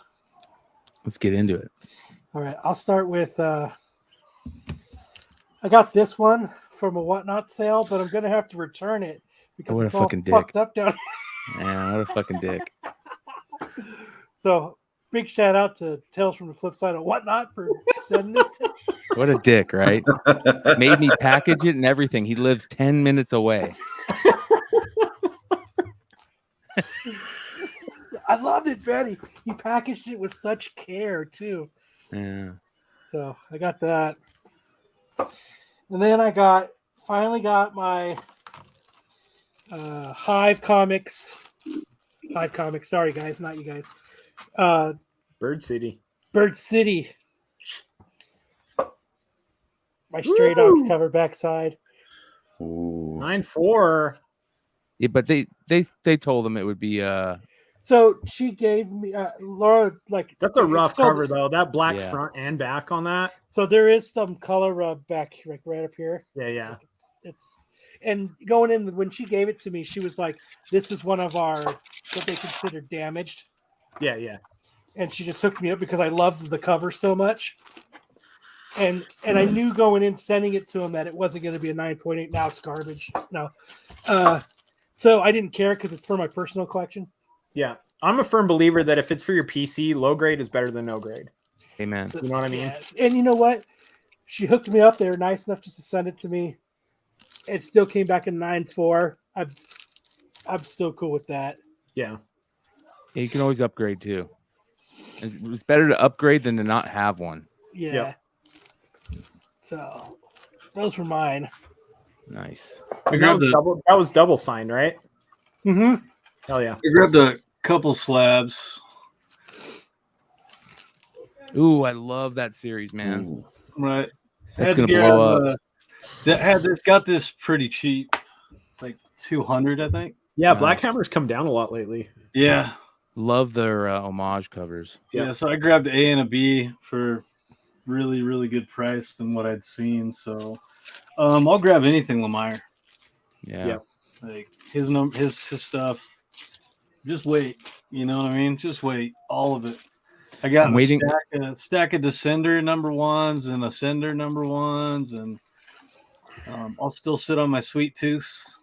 Yep. Yeah, I love. What's going on with that series? Are they doing a second season now? Is that supposed to be coming out? Okay. Descender, that was one of the ones that Jesse said buy them, and I was like, all right, Jesse. Yeah. Since I didn't buy Rick and Morty when you told me, yeah, I'll go ahead and buy it. So I bought up all Descender forever, like 2 and 3 issues each, and I have stacks of them now. It's a good call. Descender and Ascender are going to be, those will both be huge books. He did another really obscure one. I'm trying to remember what it was, but it was got something to do with birds. Well, Lemire is a stud. He's one of those guys that's just putting out future TV series and future movies all the time. Yeah, you know, he's one of those guys. He's a script writer. Like the way he writes his stories, you can directly translate that to script. And there's only a few people that can do that. It's Mark Millar, which already has his Netflix contract, right? It's Lemire, and then there's the other big one is what's his name? He did Daredevil for a little bit. Zdarsky. Zdarsky. Those guys write like it's a goddamn script, and it's very easy to adopt their property, especially when they're creator-owned properties. It's really easy to adopt them to TV or movies because you basically could hand the actors a copy of the comic and say, "Here's what you're doing." Yeah, you know, and it's written out perfectly. You guys should pick up if you haven't. Pick up Stillwater and Newburn for sure, because Newburn. He sent out to retailers in an email that it has been optioned, and he's working on writing the pilot. But they haven't announced it. Like I haven't seen it in like Comic News or any shit like that. Yeah, but he did. We probably weren't supposed to say that, but we'll they're not watching the show, right? Yeah. We'll just rewind it. It's no big deal. Right now, you've got like what? How many we got? We're just gonna rewind it. Don't worry. Everybody, 22 people. It's not bad. Everybody, just look into this light. Yeah. Oh, only 121 people. Okay. Yeah. Shit. Everybody keep the secret. You got one, Sam? Gideon Falls was one of the best a couple of years back. Let's see what we got. Such a good book. Chainsaw Man 8. Oh, nice. Love it. Oh, yeah. Dude, so that's on the flip side. That's Arrow Devil. And you got Chainsaw Man fighting her off. That's cool, dude. That's Chainsaw Man 8.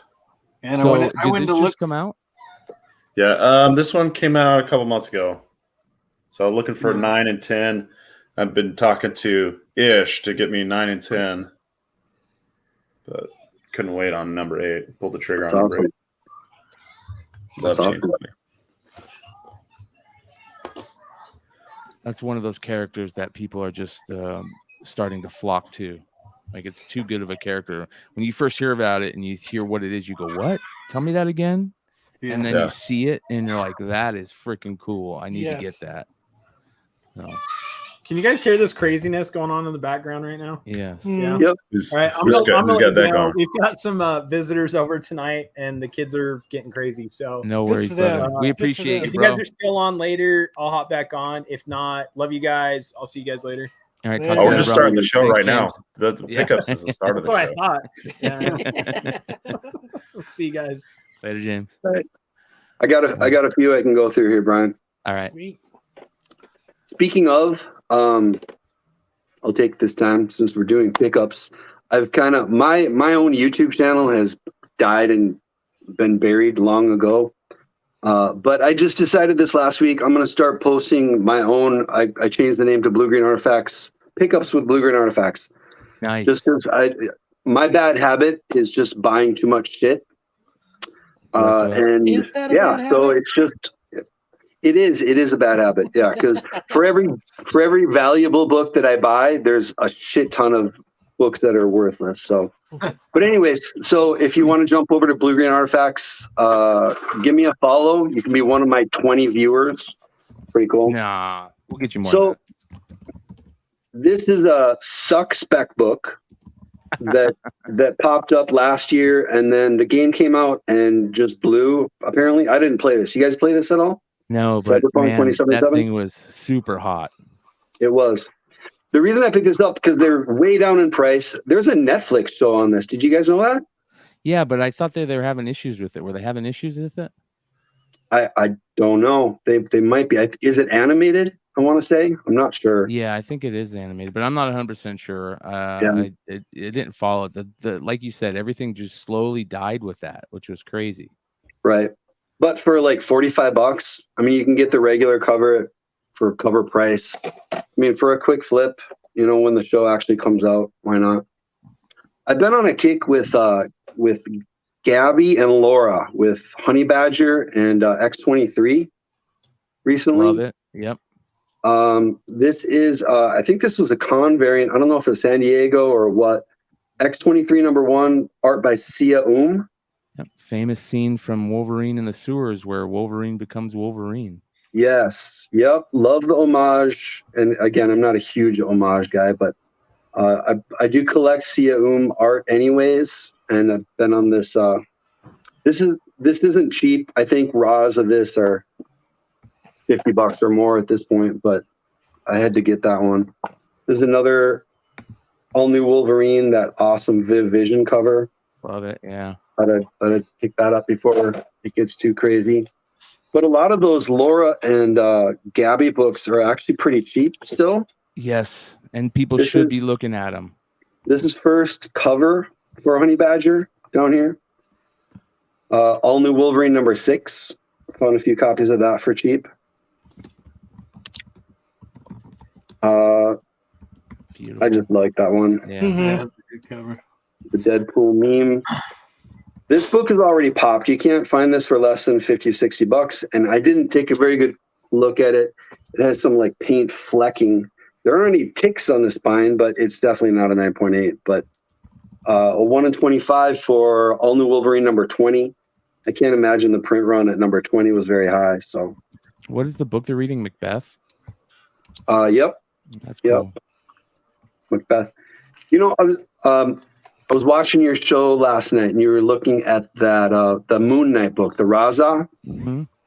There's just some covers that look like it's like you freeze framed a TV show. You know what I mean? Like you stopped, like that's in the middle of a story. That's kind of what I get from this, and that's what I got from the Moon Knight. Like I like the covers that tell a story, not just like, you know, some guy jumping toward the screen kind of thing. Yeah. Got a couple copies of this Honey Badger wearing the Deadpool costume and Jonathan. Did they do a couple variants of that? Wasn't there like a virgin for that? And there is a virgin. Somebody was telling me that because this isn't the cover A. I hunted down one of the virgin, but I think that was it Stadium maybe? Oh, it's an exclusive. It's a retailer. Yeah, exclusive. it might even be a higher print run than the trade dress, from what someone told me. I don't know, but yeah they're both out there. This second print of X-23 #2 is selling for a high price for some reason. I don't think anything happens in the guts. I think it's just kind of a cool looking, a low print run. I don't know if there's been any sales, but yeah, there isn't. I don't think you can find a listing for less than 50.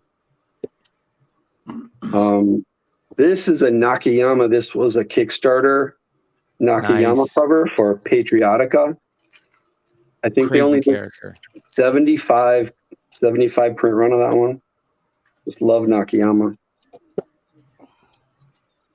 I grabbed a couple things off of Coffin Comics website this week. Nice. I love that.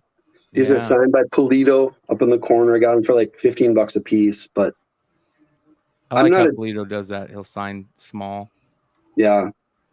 I'm not a huge Lady Death guy, but I don't know. That's one of the best Lady Death covers I've seen. What else? This Spider-Geddon #1, the second print with the white background is kind of cool. Yeah. I like that one. I like that better than the first print. And then Hive, I know you guys work with Scout. I can't even think. With Scout, yeah. Yeah. Did you guys get a hold of some of these medals for Draco? I got a stack of them over there. I forgot to open them. Okay. still fixed up, but they're over there. I think I remember that. I think the day I bought this, the day I bought this, I posted in chat, and you guys were like, "Oh, I could have got you much cheaper." This I picked up from Adam, Strange Tales to Collect, one of our Whatnot friends, and his Whatnot sale for a good price. What else? Just a couple more here. These were off of that Coffin website too. I don't know who put these out, but a couple dark red variants. Gotten no press in the last couple of years, but still like them. And then last one is Rogue One, number 2. Nice. That movie adaptation. This is the you guys know Tam Posla? So Tam Posla is a character. His first appearance is here. This is the cover A. This is the 1 in 25. Tam Posla is actually a backwards. It spells Matt Alsop, and one of the production designers for the Rogue One movie was named Matt Alsop, and they made a character for him and put him in the movie. But his character was cut out in the final edit, so he didn't make the screen at all. Aww. But he did make the adaptation, and there are pictures of him wearing his costume. He was like a bounty hunter. He's this like upside down triangle on his face, kind of Squid Games looking kind of guy. Looks like Cable or Bishop. Yeah. Looks like Bishop. Yeah, he did show up on a cover somewhere, but after the adaptation, they did pick him up for Dr. Aphra. He was part of Dr. Aphra's crew for a run, and then something about she betrayed him for her love interest, and then he became an antagonist and hunted her down. So just looking at other Dr. Aphra characters besides BK and the murder droids and herself, it might be interesting. Might be interesting, big guy to hunt down. I just think it's kind of cool that, somebody that was actually cut from the movie and has a little bit of a history. Kind of cool. You know what I really like right now? And I mean, people have already, it's too late to jump on this train, but I really like the JTC murder droid variants, the action figure variants.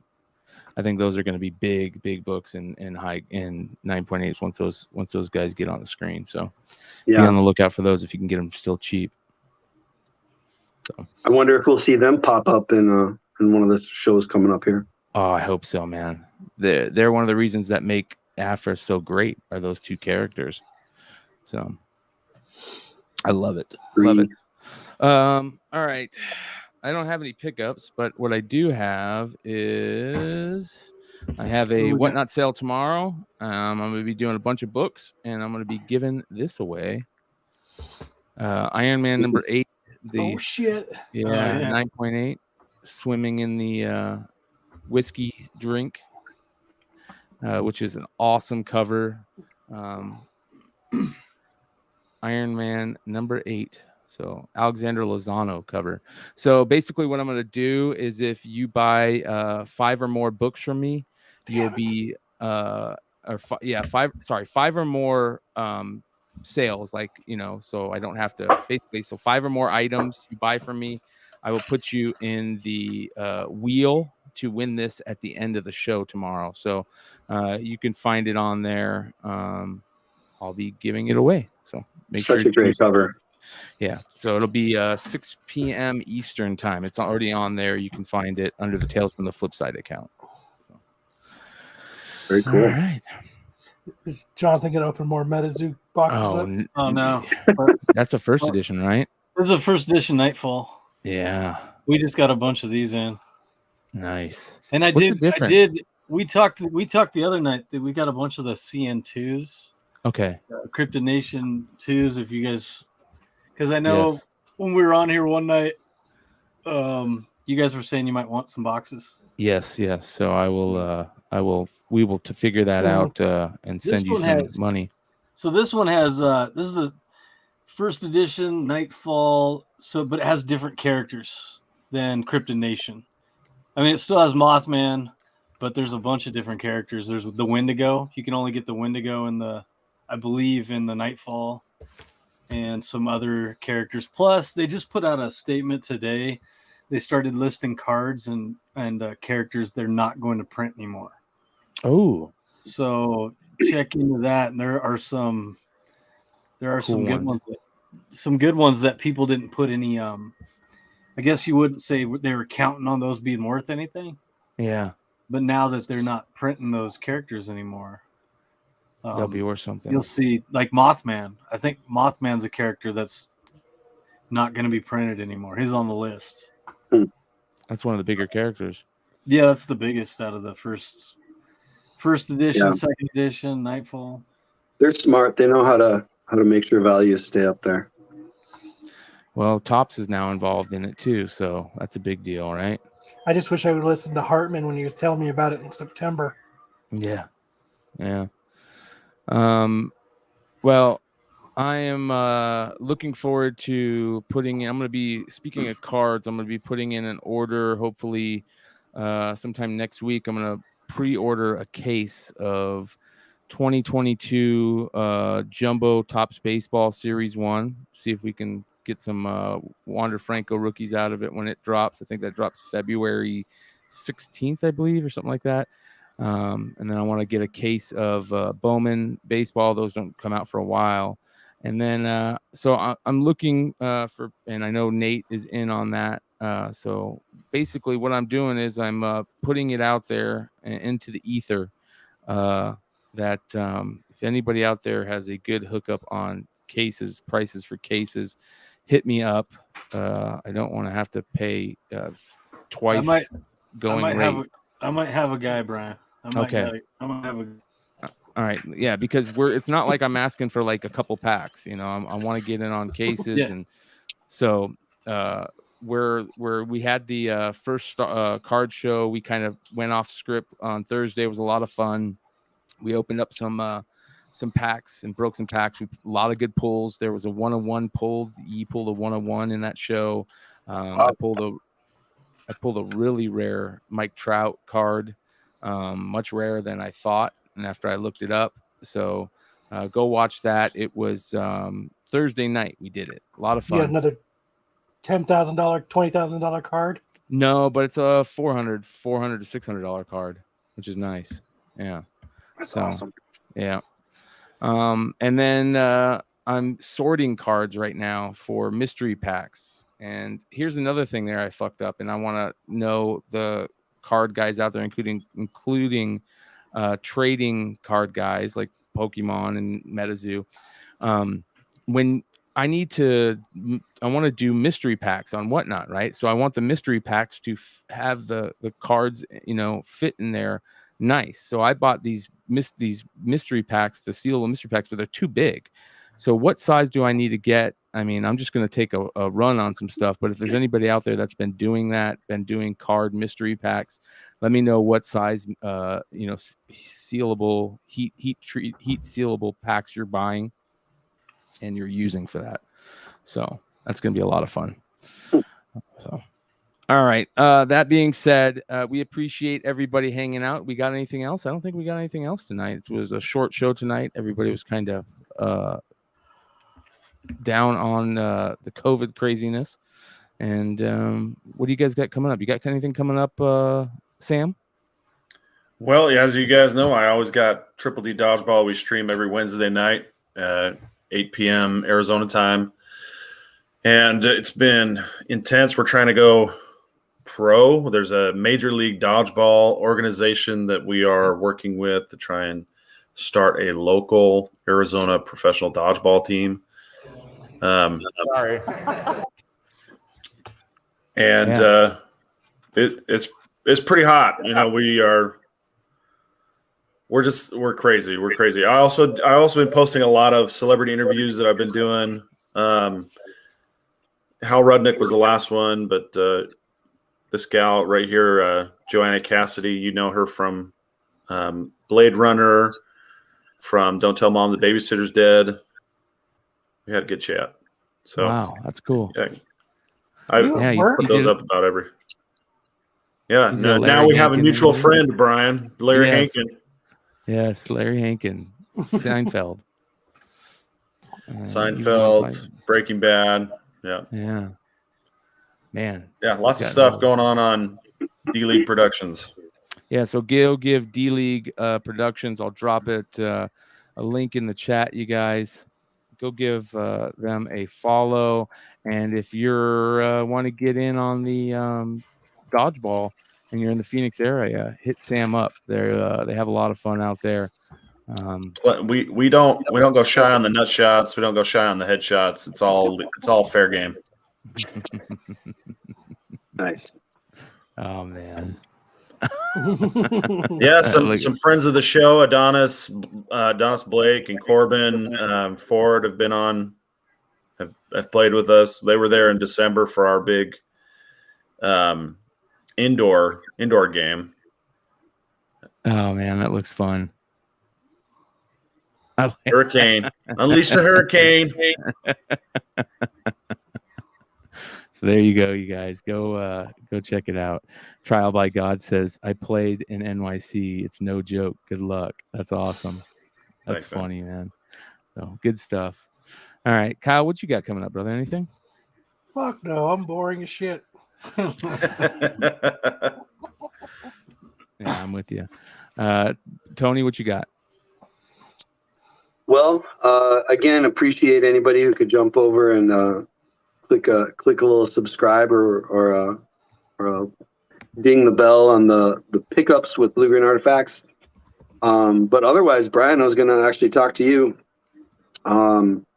We've been talking with Phil at Vintage Comics, with Ben C, with Adam, and maybe reaching out to Marco and Solo. We're kind of putting the finishing touches on a show just on Revan books, Revan spec books, Star Wars. There hasn't really been any news, but if they do an epic trilogy coming up, that would just be right. I think that's what a lot of people want to happen. So. Oh yeah. That, it's funny you say that because me wanting to do a Revan show was what got Tales from the Dark Side started on this channel. And guess what never happened? So I'm looking forward to it, man. Yeah, I think that's great. I think Revan is one of the best characters in the Star Wars, mythos, the hero journey. It was cool running in, having John Gallagher on here and him going, I co-created Revan. And we're like, what? Like, holy shit, So finding out little things and, during the show, it just would be a lot of fun. So yeah. So I'm down for it, brother. Stick around after the show. We'll talk. Sure. Jonathan, Hive Boys, always killing it. You got any Whatnot sales coming up soon? We skipped tonight. Usually we do Saturday nights. Took a break. But we'll have Monday. We do that Monday Power Hour. You guys really just wanted to come on here tonight. Yeah, just wanted to hang out.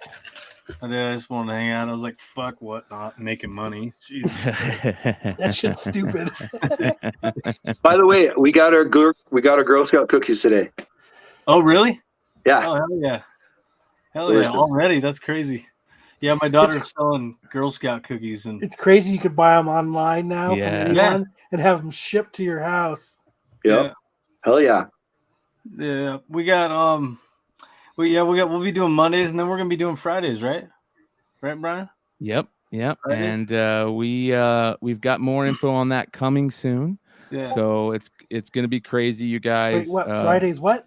Yeah. We got more info on that coming soon. Fridays, Dodgeball Fridays. Dodgeball Fridays, yeah. Oh, we're all gotcha. coming out. Yeah. So and then we might we're probably gonna try to incorporate breaking MetaZoo once a week, probably. Come on, the Thursday show. I'm thinking Wednesdays maybe. Saturday's a good night to break MetaZoo. Saturday? Yeah. Well, then on Whatnot, dual stream it. All right, let's do it. So are people breaking MetaZoo on Whatnot? What? Are people breaking MetaZoo on Whatnot regularly? Dude, it's huge. It's got its here's the funny thing. It's got its own channel. Like, look at this. Right. Yeah. people are doing these digi drafts and just pack breaks, but a lot of it is like, here Look, we go. they all look alike. It's like a family. Original card art. Oh yeah, Wow. that's going crazy. Yeah. JoJo Seams original card art number 8. Wow. They're adding a lot of categories, man. Yeah. Oh yeah. Whatnot's getting crazy. We're thinking about doing like some breaks where like you bid on a CN2 pack, and if you go over a certain price, you get a pull from our like a mystery pull. And here's your CN2 right here. A foil card or something like that for free. Yeah, that was a $14. Yep. Not bad. You should break one of those open right now for us. Yeah. Kyle's always pushing. Yeah, dude. I already ripped 6 boxes just on my own. Okay. Jonathan, James is not here. He's never gonna know. Right? It's all good. Oh, those were my personal boxes, so fuck yeah. Well, you guys make sure to go check out Hive Comics. Also, make sure to go check out Wanted Comics, Bird City Comics, Wonder World, Jesse James Comics. Check out everybody that you see on this channel, because we have a lot of respect for those guys that come over here and hang out with us and are part of this community. So that being said, tomorrow night on Whatnot, come check me out and buy some books. And Monday night, we'll see you on the flagship show. That being said, we're out of here. Adios.